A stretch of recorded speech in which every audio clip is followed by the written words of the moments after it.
자, 첫 번째 질문부터 함께 보도록 하겠습니다. 반농반일 너무 좋고 적절한 귀농의 형태라고 생각을 합니다. 하지만 귀농 지원 사업을 받으려면 전업농이어야 하는데 지원 사업 없이 여유롭게 귀농하는 분들만 가능하지 않을까라는 생각이 듭니다.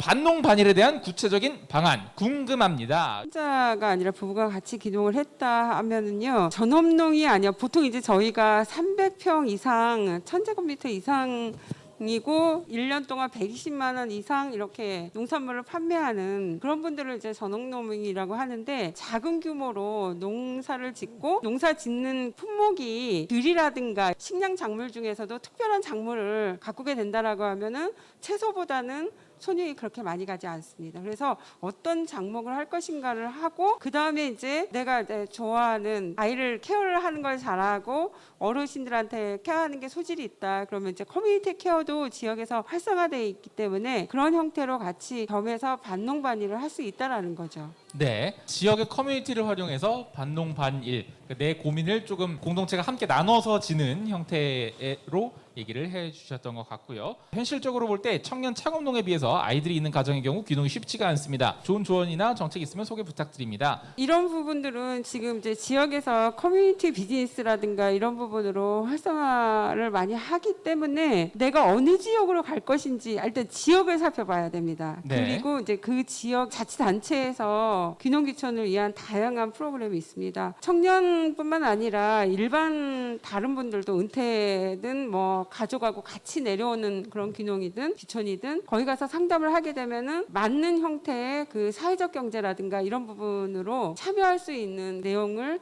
자세하게 안내를 해드립니다. 네, 일단 지역이 먼저 선정이 되어야 그 다음에 뭔가를 알아볼 수 있군요. 혹시 말씀해 주실 내용 있을까요? 좋은 성과 사례를 보여준 게 있어서 좀 말씀드리려고 하는데요. 괴산의 한 마을이 초등학교가 폐교가 되게 생겨서 우리 초등학교 아이들이 계속 학교를 다니려면 이 학교가 폐교되지 않도록 하는 게 중요하다고 생각을 했어요. 그래서 그 마을에서 원래는 관광용으로 관광을 하기 위해서 만들었던 건물인데, 그 건물을 리모델링을 해서 아이를 데리고 이 마을로 귀촌하시는 분들에게 집을 제공해주는 일들을 했습니다. 그랬더니 이제 도시에서 아이를 데리고 그 마을에 와서 거기서 귀촌해서 살면서 아이들을 학교에 보내는 거죠. 그러면 그 초등학교가 폐교되지 않고 유지될 수 있어서 지자체가 아주 좋은 성과를 냈다고 합니다.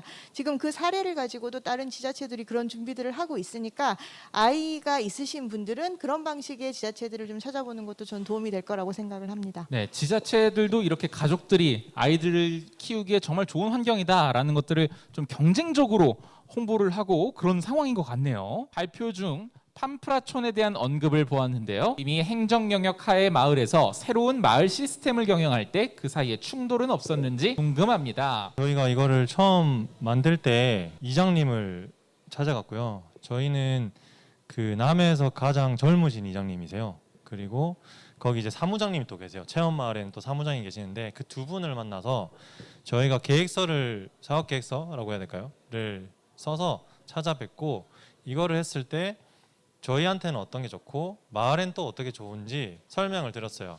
근데 이제 이장님의 생각에 저도 동의하는 거는 5년 10년 뒤에 그 마을에 누가 살고 있을까에 대한 그 질문을 저한테 했었고, 그렇게 했을 때 혹은 마을 분들한테도 그 질문을 했을 때 결국은 이 청년들이 와야 된다, 혹은 이장님 또래 분들이 와야 된다라는 생각들을 하고 계셨어요. 그래서 한 폐교를 이제 마을에서 좀 사용해도 좋겠다라고 이야기를 하셨고, 그리고 주변에 있는 대안학교 중학교가 또 있었어요. 거기서 이제 또 주변에 또 다른 분들을 또 설득하는데 또 도움을 주신 거죠. 그러니까 결국은 저희가 한 거는 이렇게 하고 싶어요라고 이제 제안을 드렸고, 거기에 맞춰서 주변 어른들이 다 도움을 주셨고, 저희는 작년에도 그랬고 올해도 그렇고 이제 마을 분들한테 어떤 것들을 해드릴 수 있을까 했을 때 1년에 한번 문화축제 같은 거를 식사 대접하고 이제 뭐 영화를 같이 보고 아니면 같이 노래를 부르고 놀고 이제 그런 것들을 좀 해드리면서 그런 접점들을 좀 만들고 있는 상태예요. 시스템을 실험하고 한다고 했을 때 전혀 부딪히거나 하는 부분이 없었고, 되게 좀 좋은 건 할머니 분들, 할아버지들이 저를 그냥 손자 뭐 아니면 학생들이라고 하시거든요. 마을의 학교 애들 이렇게 설명을 하시는데, 그런 지점들이 팜프라라는 이름 안에 익명성으로 좀 숨을 수 있다는 거, 그런 것들이 있어서 저희 같이 있는 친구들도 좀 불편해하지 않고 마을 분들도 좀 쟤들은 뭔가 우리랑 소통을 하려고 노력을 하는 애들이야라는 그런 인식들이 좀 같이 갖춰진 것 같아요. 근데 남해에서 팜프라랑 같이 살면서 얘는 삼성전자 직원인 거예요. 저희는 실제로 있고요. 지금 이제 있어요? 네, 디지털 노마드라고 하는 이제 코딩하는 친구들이나 네네. 이런 데이터 분석하는 친구들, 디자인하는 친구, 원래 대기업에서 일하다 컨설팅으로 이제 창업한 친구, 이런 친구들이 내려와서 몇 주는 여기 살고 몇 주는 위에 살고 이런 식으로 실제로 하고 있습니다. 와, 이미 디지털 노마드들과도 함께 하고 있고요. 네, 그 친구들의 수요도 많고 또 도시에 이제 어떤 거점을 둘 필요도 없고 비용도 많이 나가고 또 하나는 이제 어쨌든 건강한 먹거리를 이쪽에서 더 먹을 수가 있잖아요. 그래서 이제 그런 것들이 좀 더 수요가 좀 많아지는 거, 그리고 해외로 못 나가니까 그런 친구들이 또 이런 지역으로 몰리는 것들이 저희뿐만 아니라 다른 지역에도 좀 보이고 있습니다.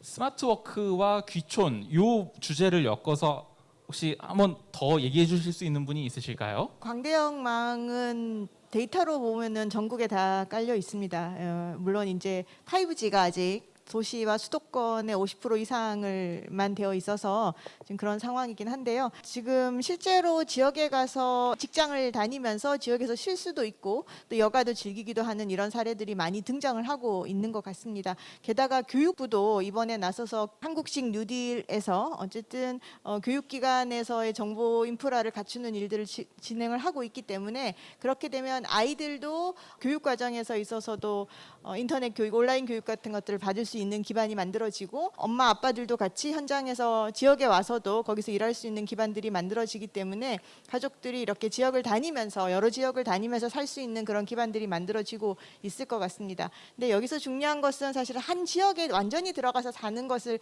결정하기보다 어느 지역에서 살 것인지를 천천히 탐색하는 과정이 훨씬 더 중요한 거라고 생각하고 있습니다. 참동TV 부부님께 질문이 들어왔습니다. 청량으로 귀농 지역을 선택하신 이유가 궁금합니다. 그리고 현재 어떤 작물들을 키우고 계신지, 선정 이유는 무엇인지, 총 몇 평쯤 경작하시는지. 청량을 선택한 이유는요. 저희가 지금 남편은 인천이고 저는 일산에 원래 이제 살았는데 지역을 이제 처음부터 좀 정하기 시작하면서 좀 수도권과 좀 많이 멀지 않은 곳으로 좀 기준을 먼저 정했었어요. 네. 그래서 부모님들과도 좀 계속 왔다 갔다 좀 할 수 있고 자주 뵐 수 있는 곳. 저희도 일단은 수도권과 제일 가까운 지역을 찾다가 충청남도 청양을 저희가 일단은 가게 되었고요. 지금은 고추랑 구기자를 하고 있고요. 선정 이유는 저희가 기준 작물을 정할 때 그 지역의 특산물을 해야 된다고 생각을 했어요. 이유는 특산물이면은 그거를 좀 알려주실 분들도 많을 거고 분명히 팔로우 정도 조금 덜하지 않을까 싶었고요.